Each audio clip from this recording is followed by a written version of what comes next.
আমার নাম পূজা। আমার স্বামী সৌদি আরবে ড্রাইভারের কাজ করেন, যার জন্য আমি তার অনুপস্থিতি খুব অনুভব করি। প্রতিদিন রাতে অনেক সময় আমি রোমান্টিক গল্প বা সিনেমা দেখি, যা আমার মধ্যে এক ধরনের আবেগ ও অনুভূতি জাগিয়ে তোলে। আমি সালমান খানের অনেক বড় ভক্ত ছিলাম, কিন্তু সেই অনুভূতিগুলো কিভাবে পূরণ করব তা বুঝে উঠতে পারি না। একদিন আমার ভাতিজার কথা মনে পড়ল, যে দেখতে বেশ সুদর্শন ও শক্তিশালী যুবক। তার বয়স ১৯ হলেও তাকে দেখতে ২৫ বছরের মতো লাগে, কারণ সে শরীরচর্চায় যথেষ্ট মনোযোগী। তখন মনে হলো, যদি আমার স্বামী দূরে থাকে, তবে কেন না এই একাকিত্ব কিছু আনন্দময় মুহূর্তে রূপান্তরিত করি। যেন আমার মনের আশা পূরণ হয়। আমার বিবাহ হয়েছে মাত্র ১ মাস আগে। আমার স্বামী সৌদি আরবে কাজের জন্য চলে গিয়েছে, যার জন্য তাকে সবসময় কাছে পাই না। তার এই দীর্ঘ অনুপস্থিতি আমার মনে এক ধরনের খালি অনুভূতি তৈরি করেছে। প্রতি রাতেই একা থাকার কষ্টে অস্থির হয়ে পড়ি, যেন আমার মনের অনেক ইচ্ছে অপূর্ণই থেকে যাচ্ছে। একদিন একাকিত্ব কাটানোর জন্য আমি সুন্দর করে সাজগোজ করে নিজের ঘরে বসেছিলাম। তখন ভাবলাম, আমার ভাতিজার সাথে কিছু সময় কাটালে হয়তো মন কিছুটা ভালো লাগবে। তাই তাকে ঘরে ডেকে এনে কথা বলার চেষ্টা করলাম। আমাকে দেখে সে হাসল এবং বলল, আপনি আমাকে যা বলতে চান খোলাখুলি বলুন, আমি সব শুনতে রাজি আছি। তার কথা শুনে কিছুটা বিস্মিত হলেও একটা শান্তি অনুভব করলাম, কেননা এতদিন নিজের মনের কথাগুলো কারো সাথে শেয়ার করিনি। অবশেষে আমরা দুজনেই গল্প করতে করতে সময় কাটানোর সিদ্ধান্ত নিলাম, যা আমাদের দুজনের জন্যই এক ধরনের স্বস্তি আর আনন্দের মুহূর্ত ছিল। তারপর বন্ধুরা, আজকের গল্পটা অনেক বেশি স্পেশাল। আশা করছি তোমাদের ভালো লাগবে। প্রতিদিন গল্প শুনতে চাইলে আর গল্পগুলো ভালো লাগলে ভিডিওটি লাইক, শেয়ার এবং চ্যানেলটি সাবস্ক্রাইব করো। আমার ছোটবেলা থেকেই বিয়ের প্রতি আগ্রহ ছিল। প্রায় ১২ বছর বয়স থেকেই আমার মধ্যে এক ধরনের আকাঙ্ক্ষা জন্মেছিল।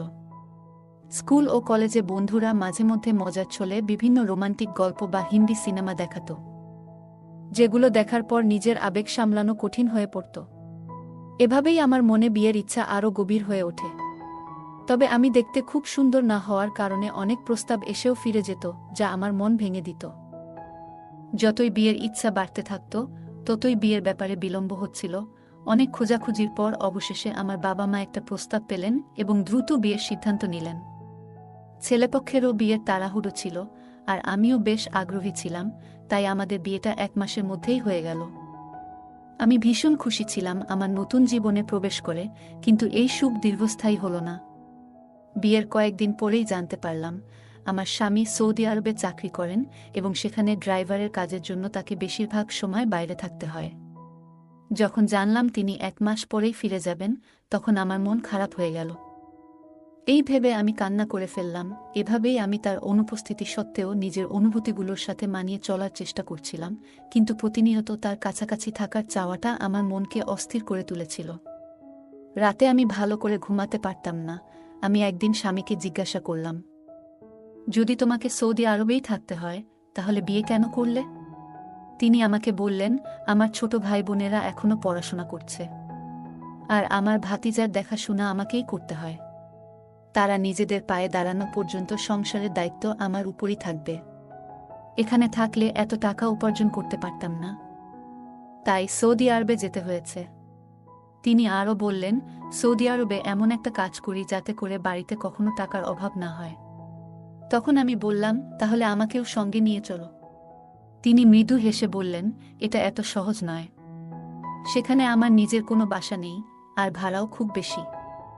আমরা অনেকজন মিলে একটি ঘরে থাকি, তাতে আমাদের খরচ কিছুটা কম হয়। এরপর তিনি বললেন, আমি বছরে একবার আসি, সেটাও মাত্র ১ মাসের জন্য। তার এই কথা শুনে আমার মন ভারাক্রান্ত হয়ে গেল। মনে অনেক কষ্ট হলো এবং ক্ষোভও জন্মালো। আমার বিয়ে খুব সাদামাটাভাবে হয়েছিল এবং যেসব স্বপ্ন দেখেছিলাম তার কিছুই পূরণ হয়নি, কিন্তু সবকিছু সহ্য করে চলছিলাম। আমার স্বামীর স্বভাব ছিল খুবই গম্ভীর। তিনি কখনো খোলাখুলি কথা বলতেন না বা তার সমস্যার কথা প্রকাশ করতেন না। সবকিছু জেনেও আমি নিজেকে ধৈর্য ধরে সামলে নিয়েছিলাম। আমার স্বামীর বিয়ে করাটা মূলত পরিবারের ইচ্ছাতেই হয়েছিল, যেন তিনি পরিবারের কাজে সাহায্য করতে পারেন। রাগ হলেও আমার স্বামীর উপর কোনো প্রভাব পড়ল না, আর তিনি সৌদি আরব চলে গেলেন। আমি আবারও একাকিত্বে ডুবে গেলাম। রাতের বেলা ঘুম আসত না, আর তার সাথে কাটানো মুহূর্তগুলো মনে পড়ত। সারাদিন কেটে যেত, কিন্তু তার সাথে কোনো যোগাযোগ হতো না। শুধু রাতে 15 মিনিটের জন্য ভিডিও কল করত, আর সেই সময়টাতেও পরিবারের খোঁজ খবর নিত। আমি তার সাথে মনের কথা বলতে চাইতাম, কিন্তু তার কাছে সময় থাকত না। আমার শাশুড়ি সামান্য কথাবার্তা বলতেন, বাকিটা সময় আমি ঘরের কাজে ব্যস্ত থাকতাম। তবে আমার ছোট ভাতিজা ছিল, যে মাঝে মাঝে আমার সাথে কথা বলতো। আমার শাশুড়ি রাতের বেলা তাড়াতাড়ি ঘুমিয়ে পড়তেন, যার ফলে আমি আর আমার ভাতিজা ঘরে একা থাকতাম। আর আমার স্বামীর ছোট ভাই বোনেরা বাইরে পড়াশোনা করত। আমরা প্রায় রাতের খাবার একসাথে খেতাম। আমার ভাতিজা খুবই হাসিখুশি একটি ছেলে, যে সারারাত তার বিশ্ববিদ্যালয়ের গল্প শোনাত। যদিও তার গল্পে আমার তেমন আগ্রহ ছিল না। এক রাতে আমি মোবাইলে হিন্দি সিনেমা দেখতে শুরু করলাম। সিনেমাটি ছিল বেশ সাহসী ধাঁচের, আর দেখতে দেখতে আমি গভীর চিন্তায় ডুবে গেলাম। পরের দিন সকালে যখন ঘুম থেকে উঠলাম, তখনও রাতের সেই সিনেমার কিছু দৃশ্য আমার মনে ঘুরছিল। আমি কিচেনে কিছু কাজ করলাম এবং দুপুরের খাবার তৈরি করলাম। কাজের সময়ও সেই দৃশ্যগুলো আমার মনে ঘুরছিল। আমি রান্নাঘরে বসে মনোযোগ দিয়ে সেই দৃশ্যগুলোর কথা ভাবছিলাম। হঠাৎ অনুভব করলাম কেউ যেন আমার পেছনে দাঁড়িয়ে আছে। আমি ঘুরে তাকাতেই দেখি আমার ভাতিজা সেখানে দাঁড়িয়ে আছে, এবং সে সেই ভিডিওটি দেখে ফেলেছে। তাকে দেখে আমি কিছুটা অবাক হয়ে গেলাম, কিন্তু সে স্বাভাবিকভাবে বলল, চাচি, যদি খাবার তৈরি হয়ে থাকে তাহলে রুটি বানিয়ে দিন। আমি তাড়াতাড়ি মোবাইলটি বন্ধ করে রুটি বানাতে শুরু করলাম। তবে তারপর থেকে লক্ষ্য করলাম আমার প্রতি ভাতিজার আচরণ কিছুটা পরিবর্তিত হয়েছে। আগে সে আমার ঘরে আসত না, কিন্তু এখন প্রায় আসতে শুরু করল। একদিন বলল, আজ বিকেলের চা সে আমার ঘরেই খাবে, কারণ লাউঞ্জে শীত বেশি। শীতকালে আমার শাশুড়ির অভ্যাস ছিল যে তিনি বেশিরভাগ সময় নিজের ঘরেই থাকতেন এবং সেখানেই খাবার নিয়ে যেতেন। শাশুড়িকে খাবার দিয়ে এসে দেখি আমার ঘরে আমার মোবাইলটি সে দেখছে। আমার মোবাইলের সমস্ত ব্রাউজিং হিস্টোরি দেখে ফেলেছে এবং জানতেও পেরেছে যে আমি কী ধরনের ভিডিও দেখতাম। তার এই আচরণে আমি খুবই অবাক হলাম। সে কে যে আমার মোবাইল চেক করবে? আমি চায়ের ট্রেটা বিছানার উপর রাখলাম এবং নিজের মোবাইলটি ভাতিজার হাত থেকে নিয়ে পাশে রেখে দিলাম। চা খেতে খেতে ভাতিজা হেসে আমাকে জিজ্ঞাসা করল, চাচি, আপনার কী ধরনের সিনেমা পছন্দ? তার এই প্রশ্ন শুনে আমি কিছুটা অপ্রস্তুত বোধ করলাম এবং বললাম, তোমার প্রশ্নের অর্থ কী? সে হেসে ব্যাখ্যা করল, মানে আপনার কি অ্যাকশন মুভি ভালো লাগে নাকি রোমান্টিক? আমি তার দিকে তাকাতেই সে বলল, রোমান্টিক সিনেমার মধ্যে একটা আলাদা ব্যাপার আছে, বিশেষ করে হিন্দি সিনেমায়। আমি চুপ থাকায় সে নিজেই আবার বলল, চাচি, আপনি চাইলে আমাকে বন্ধু ভাবতে পারেন। ভাতিজা চাচির মধ্যে বন্ধুত্ব তো হওয়াই সাচাচিক, আর আপনার একাকিত্বে আমিও পাশে থাকতে পারি। তার কথাগুলো শুনে আমি কিছুটা লজ্জা পেলাম এবং বললাম, আমার মাথা একটু ব্যথা করছে। তুমি চা তোমার ঘরেই গিয়ে খাও। যদিও আমি বন্ধুত্বপূর্ণভাবে মিশতে চেয়েছিলাম, তবু কিছুটা অস্বস্তি অনুভব করছিলাম। কথা বলার ধরন দেখে আমি কিছুটা বিরক্ত হলাম এবং কড়া ভাষায় ভাতিজাকে বললাম যে এখানে থেকে চলে যাও, সে নিজের চা নিয়ে তার ঘরে চলে যেতে পারে। সে বিনা দ্বিধায় কাপটা হাতে নিয়ে ঘরে চলে গেল।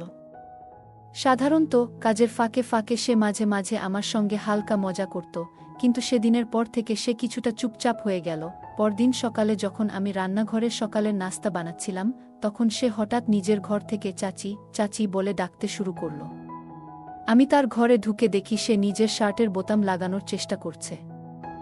আমাকে দেখে সে বলল, চাচি, আমার শার্টের বোতাম খুলে গেছে, আপনি কি একটু সাহায্য করতে পারেন?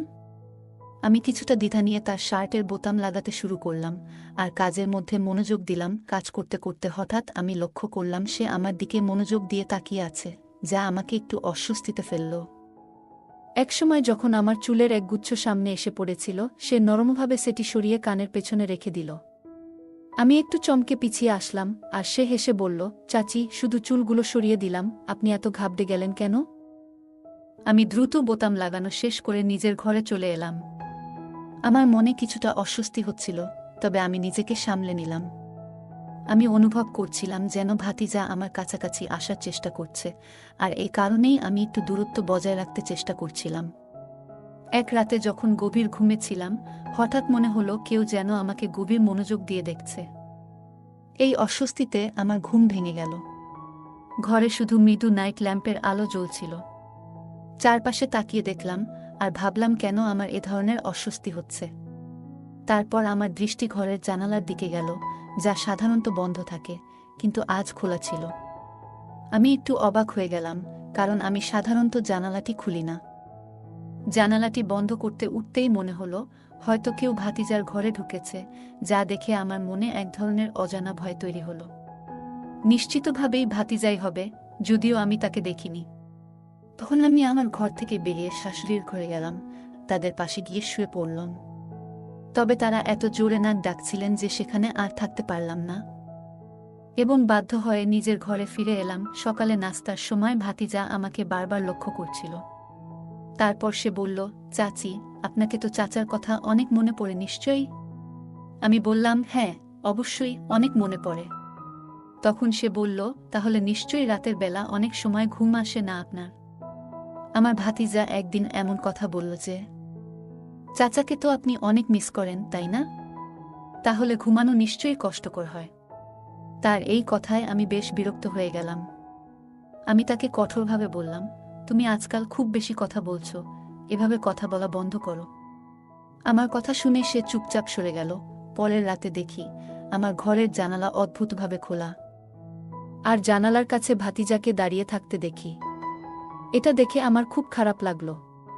পরের দিন তাকে জিজ্ঞাসা করলাম, তুমি আমার ঘরের জানালার কাছে কেন এসেছিলে? সে মৃদু হেসে বলল, চাচি, আপনাকে ঘুমাতে দেখে খুব ভালো লাগছিল। তার এই কথা শুনে আমার খুব রাগ হলো এবং বললাম, এবার থেকে এমন কিছু করলে তোমার চাচাকে জানাবো। সে আমার কথা শুনে একটু বিরক্ত হয়ে চলে গেল। পরের রাতে যখন আমি ঘুমাচ্ছিলাম, হঠাৎ মনে হলো কেউ আমার ঘরে আছে। চোখ খুলে দেখি ভাতিজা আমার ঘরে খুব কাছাকাছি দাঁড়িয়ে আছে। ভয়ে ও বিস্ময়ে আমি তাকে বললাম, তুমি আমার ঘরে কি করছো? সে বলল, ঘরের দরজা খোলা ছিল, তাই ঢুকে পড়লাম। আসলে চাচা যখন এখানে নেই, তাই আপনার খেয়াল রাখতে ইচ্ছে হয় আমার। এই কথা শুনে আমি তাকে আরও সতর্ক করে বললাম যে এই ধরনের আচরণ আর কখনো যেন না করে এবং তার সীমার মধ্যে থাকে। সে আমার কথা শুনে ঘর থেকে চলে গেল। এরপর থেকে আমি সবসময় সতর্ক থাকি এবং তাকে তার নিজের জায়গায় থাকতে বুঝিয়ে দিয়েছি। তারপরের দিন রাতে আমি যখন ঘুমাচ্ছিলাম, আবার হঠাৎ মনে হলো আমার ঘরে কেউ এসেছে। চোখ খুলে দেখি আমার ভাতিজা। সে আমাকে বিভিন্ন কথা বলতে থাকলো। সে বলল, বিষয়টা এত সহজ ছিল না চাচি। তার আচরণ ও মিষ্টি কথাগুলো যেন আমাকে অসহায় করে দিয়েছিল। এর আগে আমি কিছু বুঝে ওঠার আগেই সে আমাকে এক অদ্ভুত জালে জড়িয়ে ফেলেছিল। হঠাৎ সে আমার মুখে হাত রেখে বলল, কেউ যদি দরজা দিয়ে চলে আসে? তুমি যে দরজা খোলা রেখেছ, সেটা কি আমার জন্য? তার কথা শুনে আমি বিস্মিত হয়ে ভাবছিলাম, কখনো তো এমন অনুভূতি আমার মধ্যে আসেনি। আমি তাকে সবসময় নিজের সন্তানের মতোই ভেবেছিলাম। তবে সত্যটা হলো, সে যেন এক প্রজ্বলিত আগুনের মতো, এবং এই আগুন থেকে দূরে থাকাই ভালো, কিন্তু আমি পারলাম না। এই ঘটনা আমার জীবনে এক অস্থিরতা এনে দিল। আমি অশ্রু মুছতে মুছতে তাকে বললাম, তুমি যা করেছ তা ঠিক হয়নি। আমি এই ব্যাপারে আল্লাহর কাছে প্রার্থনা করব যেন তিনি তোমাকে শাস্তি দেন। সে বলল, তুমি যেসব সিনেমা এবং গল্প দেখো, সেগুলো কি? চাচি যান, তোমার চোখেও তো ওসব চলতে থাকে, বলেই সে চলে গেল। আমি কখনো চাইনি যে এরকম কিছু আমার সাথে হবে। পরের দিন আমি কোনো কিছু না বলে মায়ের বাড়ি চলে গেলাম। মনে মনে ভেবেছিলাম, আমি কি আমার স্বামীকে সবকিছু জানাবো? আমি এতদিন এই কথা কাউকে বলিনি। কিন্তু পরের দিন আমার একজন বন্ধুর সঙ্গে দেখা হলে আমি তাকে পুরো বিষয়টি খুলে বললাম। তিনি বললেন, তোমার শুরু থেকেই তুমি তোমার ভাতিজায়ের প্রতি খুব বেশি খোলামেলা ছিলে। আর যদি তুমি এই ঘটনা তোমার স্বামীকে বলো, তাহলে সে তোমার কথা বিশ্বাস করবে না, বরং তোমাকে খারাপ মানুষ হিসাবে ধরে নিবে। তাই এটা এখানেই গোপন রাখো। এছাড়া সে আমাকে একটি পরামর্শ দিল যে আমি আমার স্বামীকে বলি আমাকে সৌদি আরবে ডেকে নিয়ে যেতে, যাতে আমি সেখানে তার সঙ্গে থাকতে পারি। আমি এই পরামর্শ গ্রহণ করলাম এবং আমার স্বামীকে বললাম যে যদি তিনি আমাকে সৌদি আরবে না নিয়ে যায় তবে আমি বিচ্ছেদের কথা ভাবতে বাধ্য হব। তিনি আমার অনুরোধ মেনে নিলেন এবং আমাকে সৌদি আরবে নিয়ে এলেন। সেখানে এসে আমি একটি স্কুলে শিক্ষকতার চাকরি পেলাম। আমি একটি ছোট ফ্ল্যাটও ভাড়া নিলাম এবং বাড়ির দিকে ফেরার পরিকল্পনা বাদ দিয়ে দিলাম। এই পরিবর্তনগুলো তখন ঘটছিল যখন আমি বুঝতে পারলাম আমার চিন্তাভাবনাগুলো পবিত্র হয়ে যাচ্ছে এবং আমি বেঠিক পথের দিকে যাচ্ছি। তাই আমি মোবাইল থেকে সব অচিত ভিডিও ও সিনেমা মুছে ফেললাম। সময় চলতে লাগলো এবং আমার ভাতিজার বিয়ের সময় আসতে শুরু করলো। যখন আমার স্বামী বাড়ি যাওয়ার সময় আমি বললাম, আমি আপনার সাথে যেতে পারবো না, আমি এখানেই থাকব এবং অপেক্ষা করব। আমার স্বামী একা বাড়িতে চলে গেলেন, কিন্তু তিনি সেখানে মাত্র 1 সপ্তাহ কাটিয়ে দ্রুত ফিরে এলেন। ফিরে এসে তিনি বললেন, আমি তোমাকে খুব মিস করেছি, তাই ফিরে আসতে বাধ্য হলাম। 6 মাস পর আমরা জানতে পারলাম যে আমার ভাতিজার স্ত্রী আরেকজনের সাথে ধরা পড়েছে। এটি শুনে আমার মনে অনেক শান্তি এলো, কারণ যে ব্যক্তি আমার জীবনকে উল্টে দিয়েছিল তার প্রতি আল্লাহর কোনো না কোনো শিক্ষা দিতে শুরু করেছেন। আমি সবসময় ধৈর্য ধরেছি। একটু সময় পর আল্লাহ আমাকে সন্তানের সৌভাগ্য দিলেন। আমার এখানে যমজ বাচ্চা হলো এবং আমি তাদের সঠিকভাবে বড় করার চেষ্টা করলাম। বর্তমানে আমি আমার জীবনে খুবই খুশি আছি এবং আমার পরিবারের সঙ্গে একটি সুখী জীবন কাটাচ্ছি। গল্পে একজন নারী তার ভাতিজার প্রতি অতি খোলামেলা আচরণের জন্য সমস্যায় পড়েছেন। এতে বোঝা যায় যে আমাদের নিজেদের ও অন্যদের সাথে সম্পর্কের ক্ষেত্রে সতর্কতা অবলম্বন করা প্রয়োজন। আত্মীয় বা ঘনিষ্ঠ কারো সাথে আচরণের ক্ষেত্রে মনের মাঝে সুস্থ সীমারেখা বজায় রাখা গুরুত্বপূর্ণ। গল্পের নারী আল্লাহর কাছে ধৈর্য নিয়ে প্রার্থনা করেছেন, যা তাকে কঠিন পরিস্থিতি মোকাবেলা করতে সহায়তা করেছে। কঠিন সময়ে ধৈর্য ও প্রার্থনা আমাদের মনোবল যোগায় এবং সমস্যার সমাধানে সহায়তা করে। ভাতিজার আচরণকে তিনি এক ধরনের প্রজ্বলিত আগুনের মতো মনে করেছেন এবং পরে নিজেকে তা থেকে দূরে রাখতে চেষ্টা করেছেন। নেতিবাচক সম্পর্ক ও পরিস্থিতি থেকে দূরে থাকা প্রয়োজন, যাতে আমরা আমাদের জীবনে মানসিক শান্তি বজায় রাখতে পারি। গল্পের নারী তার জীবনকে সংশোধন করতে অপ্রয়োজনীয় ভিডিও এবং সিনেমা থেকে নিজেকে দূরে রেখেছেন। তিনি পবিত্র ও আত্মনিয়ন্ত্রিত জীবনের জন্য এই সিদ্ধান্ত নিয়েছেন। এটি আমাদের শেখায় যে আত্মনিয়ন্ত্রণ ও নিজেকে সঠিক পথে নিয়ে যাওয়া জীবনের মান উন্নত করে। গল্পে নারী ধৈর্য ধরেছেন এবং অবশেষে দেখেছেন যে ভাতিজার স্ত্রীর বিশ্বাসঘাতকতা ঘটেছে। এতে তিনি শান্তি খুঁজে পেয়েছেন, কারণ এটি তাকে মনে করিয়েছে যে আল্লাহ ন্যায় বিচারক এবং আমরা আমাদের জীবনের ন্যায় অন্যায়ের উপর পূর্ণ নির্ভর করতে পারি। বন্ধুরা, যদি এই গল্পটি ভালো লেগে থাকে তাহলে দয়া করে ভিডিওটি লাইক করুন এবং আমাদের চ্যানেলটি সাবস্ক্রাইব করুন। পাশে থাকা বেল আইকনটি প্রেস করুন, যাতে করে আমরা যখনই নতুন ভিডিও আপলোড করি তার নোটিফিকেশন সবার আগে আপনার কাছে পৌঁছে যায়। ধন্যবাদ, দেখা হবে আমাদের পরবর্তী ভিডিওতে।